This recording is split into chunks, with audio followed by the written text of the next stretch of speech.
18 लोकमत। सुरुवातीला बातमी दौंडमधून एक जबरदस्त कारवाईची। भीमा नदी पात्रामध्ये यांत्रिक बोटींच्या सहाय्याने अवैध वाळू उपसा सुरू होता। या वाळू माफियांवर वारंवार कारवाई करण्यात आली, पण हे वाळू माफिया बेकायदेशीर वाळू उपसा थांबवत नव्हते। शेवटी दौंडच्या महसूल विभागाने आणि पोलिसांनी या सगळ्यांना चांगलाच दणका दिला। वाळू माफियांवर झालेल्या कारवाईमध्ये 1,30,00,000 रुपयांच्या यांत्रिक बोटी डायनामाइट लावून उद्ध्वस्त करण्यात आल्या। तसंच बेकायदा वाळू उपसा प्रकरणी 14 जणांच्या विरोधात गुन्हाही दाखल करण्यात आला आहे। अवैध वाळू उपसा करण्यासाठी लागणाऱ्या 10 फायबर बोटी आणि 4 सक्शन बोटी तसंच जिलेटिनच्या सहाय्याने या सगळ्या गोष्टी उद्ध्वस्त करण्यात आल्या।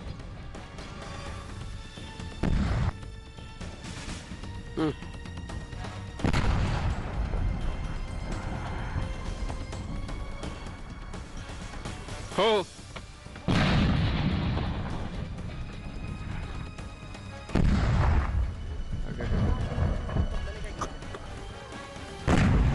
सुमित सोनावणे आपले प्रतिनिधी आहेत दौंडहून आपल्यासोबत। सुमित, मोठी कारवाई आहे ही महसूल विभागाची।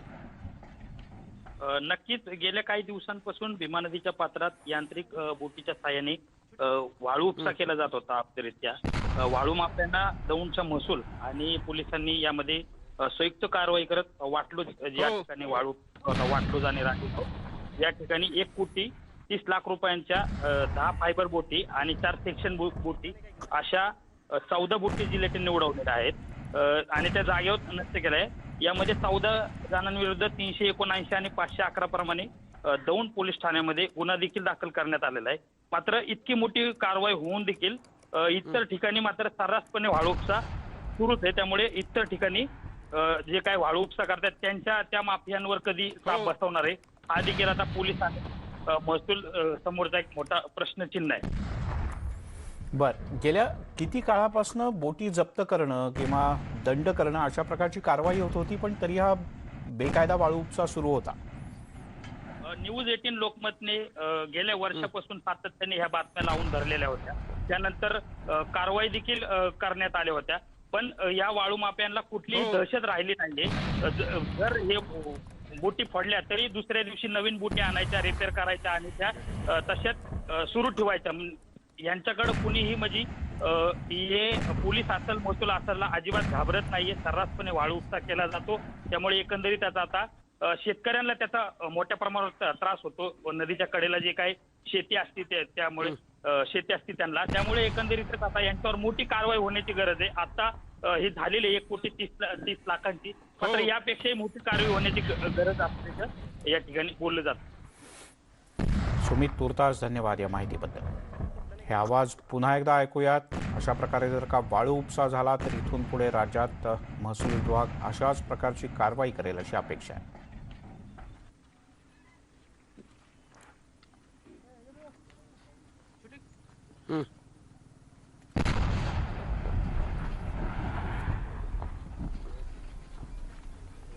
हो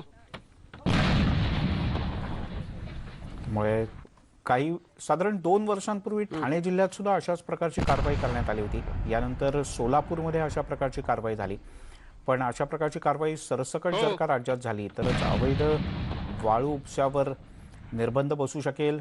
या वाळू उपशामध्ये नदीचं तर नुकसान होतच होतं, स्थानिक शेतकऱ्यांचंही नुकसान होतं आणि राज्य सरकारचं सुद्धा नुकसान होतं।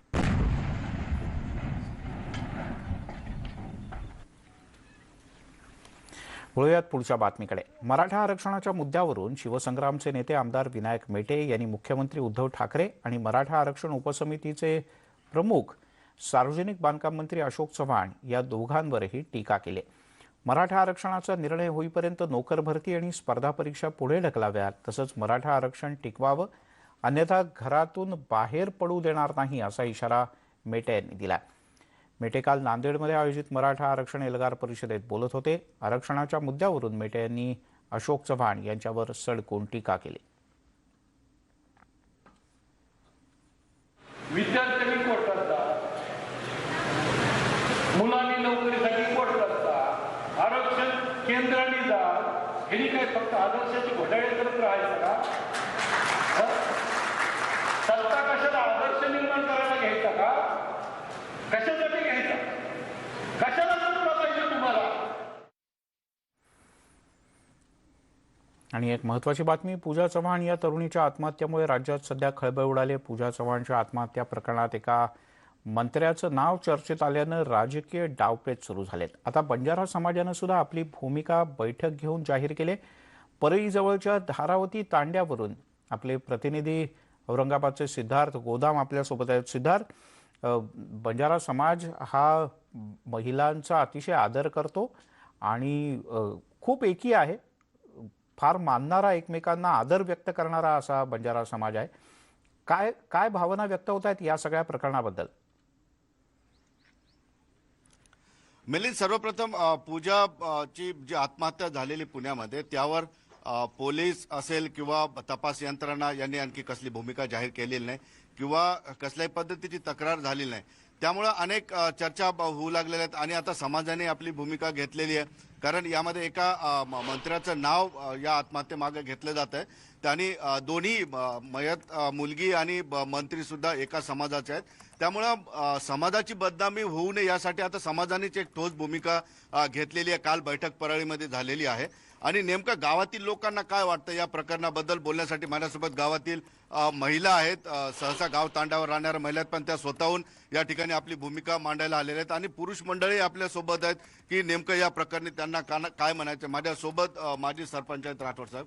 सर, काय म्हणाले एकंदरीतच या प्रकरणाबद्दल, समाजाचं काय म्हणाल? विश्वास वाटत नाही, कारण की संजय भाऊचं जे नाव आलंय ते योग्य वाटत नाही. कारण की तो पूर्ण समाजामध्ये वावरणारा माणूस आहे आणि चांगला माणूस आहे असं आम्हाला वाटतो. बाकी पूजा चव्हाणचा जो आहे तो कदाचित वेगळी दिशा मिळू शकते आणि त्याचं योग्य चौकशी व्हावं आणि जे गुन्हेगाराला शिक्षा व्हावी असं आमचं मत आहे. म्हणजे ज्याचं नाव येतंय आणखी तपासानंतर सगळ्या गोष्टी क्लिअर होतील, तर आताच बदनामी होऊ नये अशी बदनामी होऊ नये अशी समाजाची भूमिका आहे.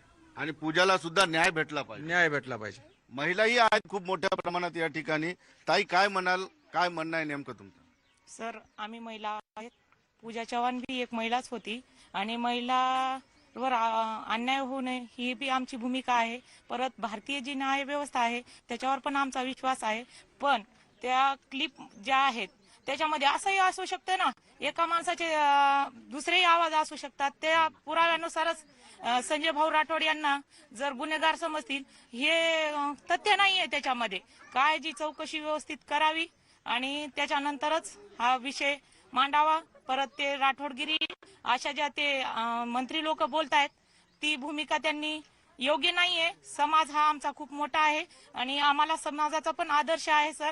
आणि अशी जर बदनामी होत असेल तर आम्ही महिला सगळ्या त्याचा निषेध करतो सर. निश्चितच मिलिंद, काल एका व्यक्तीने, एका आमदाराने राठोडगिरी असा शब्द वापरला होता. त्यावरही समाजाचा कुठेतरी आक्षेप आहे. कारण राठोड या नावाशी बंजारा समाजाची संस्कृती जुळलेली आहे, त्यांचा सन्मान जुळलेला आहे. त्यामुळं त्या शब्दामुळेही मीडियावरही काही लोक नाराज या ठिकाणी आहेत.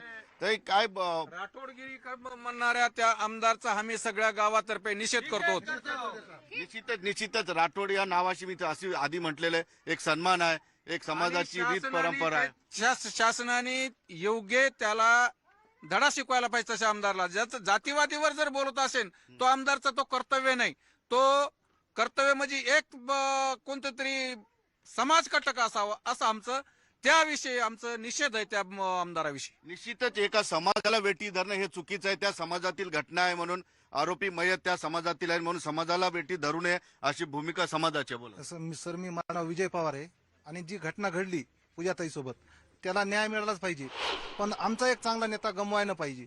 विनाकारण षडयंत्र रचून त्याची जे बदनामी करायलेत हे चुकीचं आहे. आणि ते व्हिडिओ क्लिप वगैरे ते सगळं चुकीचं आहे. ते मला मान्यच नाही. ते आवाज वगैरे मी ऐकलेले स्वतः मीडियावर ऐकायलो, सगळं युट्यूबवर बघायलो. ते सगळं चुकीचं वाटतंय मला. आणि जे कोणी हे षडयंत्र रचायले, अतुल भटकळ सर, त्यांच्यासोबत रात्री मी 3 मिनिटं 40 सेकंद त्यांच्याशी माझं बोलणं झालेलं आहे. तुम्ही समाजाची का बदनामी करता? मुलगी आमची, आमदार आमचा, समाज आमचा, ह्याचा अधिकार फक्त आम्हाला राहील. तुम्ही जातीवादीबद्दल बोलला एक तर राठोडगिरीबद्दल, त्याची ऑडिओ क्लिप मी तुम्हाला पण देतो. तुम्ही त्या बातमीत पण सुद्धा लावा त्यांच्यासोबत जे माझं बोलणं झालेलं आहे. किंवा आमच्या समाजात एक अशी न्याय व्यवस्था आहे की नायक कारभारी असे असतात. आमच्या समाजाचा प्रश्न आमचा समाज मिटवित असतो. नाही मिटल्याच्या नंतर आम्ही शासनाच्या दारी पुन्हा जात असतो आम्ही. पण हे प्रश्न जे आमच्या समाजाचे आहे हे आम्हीच मिटवूत हे असं त्यांना ह्या भाषेत रात्री बोललेलं आहे मी. ते आता इथून पुढे म्हणले मी असं सांगत नाही, काही बोलत नाही, काही नाही म्हणले. ठीक आहे म्हणून त्यांना जे माझ्याशी बोलणं झालेलं आहे, जे मध्ये हे करायले खवळा ढोळ, त्यांचं माझ्याजवळ ऑडिओ क्लिप आहे त्यांची. निश्चितच बंजारा समाजाची एक पद्धत आहे. आपले तंटे समाजातील भांडणं असतील ते समाजातील काही ज्येष्ठ लोक येऊन सोडवत असतात. मात्र अशा पद्धतीची भांडणं जी आहेत त्याची तक्रार जर पोलीस स्टेशनमध्ये गेली तर निश्चितच न्याय पद्धतीनं त्याचा विचार करावा लागेल. आणि समाजाची भूमिका एकच आहे की पूजा चव्हाणला न्याय मिळाला निश्चित पाहिजे. मात्र दुसऱ्या बाजूनी बंजारा समाजाच्या ज्या एका मंत्र्याचं नाव येतंय त्याची बदनामी व्हायला नको. सत्य काय समोर येईल त्यानंतर हे सगळ्या गोष्टी घडायला पाहिजे. आता समाजाने एक भूमिका घेतल्यामुळं या प्रकरणाला वेगळं वळण लागतं की काय असं बघावं लागेल. मात्र समाजाचं म्हणणं आहे की पूजा चव्हाणला न्याय मिळाला पाहिजे. ठीक आहे सिद्धार्थ, तुर्तास धन्यवाद या सगळ्या सविस्तर माहितीबद्दल. कोरोनाच्या महामारीनं आपल्या सगळ्यांना स्वावलंबी होण्याचा मार्ग दाखवलाय. आता संपूर्ण देश या आपत्तीशी एकत्रित होऊन लढा देतोय. कोरोनाला प्रतिबंध करण्याच्या लसीची घोषणा झाल्यानंतर आता आपल्या सगळ्यांचं योगदान महत्त्वाचं आहे. या माध्यमातून या विषाणूला मात देण्यासाठी आपल्याला एक पाऊल पुढे टाकायचं आहे. या मोहिमेत नेटवर्क 18 सुद्धा आपल्यासोबत आहे. जोपर्यंत सगळे सुरक्षित नाहीत तोपर्यंत कोणीही सुरक्षित नाही. याच उद्देशानं आपल्याला संजीवनी मोहिमेच्या अंतर्गत हे निश्चित करायचं आहे की लसीकरण हा प्रत्येक भारतीयाचा अधिकार आहे.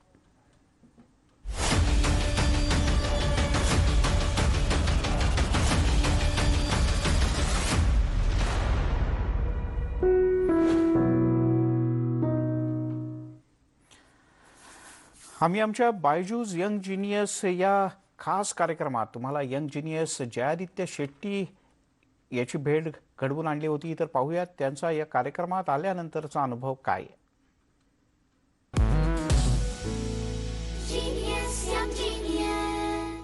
बायजूस यंग जीनियस के मंच पर हम मिले हैं कुछ ऐसे यंग जीनियसेस से जिनकी मेमोरी पावर्स, जिनकी रिटेंशन स्किल्स देखकर मैं तो दंग रह गया. एक ऐसे ही यंग जीनियस से हम बात करते हैं, उनसे पूछते हैं कि उन्हें कैसा लगा बायजूस यंग जीनियस में आकर. जय आदित्य शेट्टी मुंबई से हमारे साथ जुड़ रहे हैं. जय Aditya, hi, this is Anand here. How are you?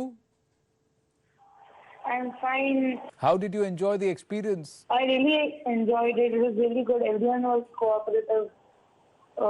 It was one of the best experiences of my life. What did you enjoy the most? You know, shooting, talking to you. How do you remember so much? आप कैसे याद कर लेते हो binary codes, वो भी 0101 के combinations इन्होंने जैसे याद किए, वाह. I love the challenge. मुझे बहुत अच्छा लगा चैलेंज. तो डर नहीं लगा कि अगर मैंने गलती कर दी तो? नहीं, ऐसा होता नहीं है कि कॉन्फिडेंस रहता है तो सब ठीक होता है. कॉन्फिडेंस रहता है तो सब ठीक होता है. आपके पापा और मम्मा भी आए थे, कैसा लगा उन्हें शो? उन्हें भी बहुत अच्छा लगा. They were really proud of me. Great. All the very, very best. Good talking to you. Good to have you on the show. Thank you. I'll keep following what you're going to do.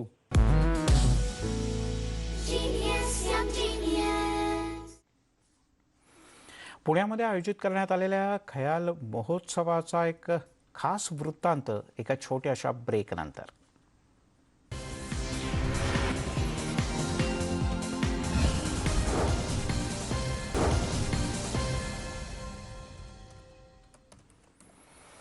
आपण पाहताय news 18 Lokmat. पुण्यामध्ये आयोजित करण्यात आलेल्या खयाल महोत्सवाचा आज तिसरा आणि अखेरचा दिवस. या ख्याल महोत्सवाच्या कार्यक्रमाला राष्ट्रवादीचे अध्यक्ष शरद पवार, खासदार श्रीनिवास पाटील, खासदार गिरीश बापट यांनी आज हजेरी लावली. गेल्या 2 दिवस या कार्यक्रमात देशातील अनेक मान्यवर, महाराष्ट्रातल्या अनेक दिग्गजांनी हजेरी लावली.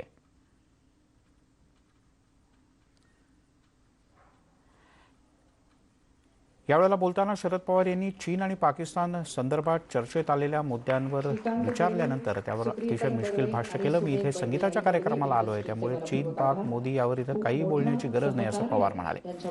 दरम्यान चंद्रकांत पाटील यांच्याबद्दल विचारल्यानंतर महत्त्वाच्या लोकांबद्दल मी काय बोलावं, ज्यांना आपलं गाव सोडून दुसरीकडे राहायला जावं लागतं त्यांच्याबद्दल काय बोलायचं असंही पवार म्हणाले.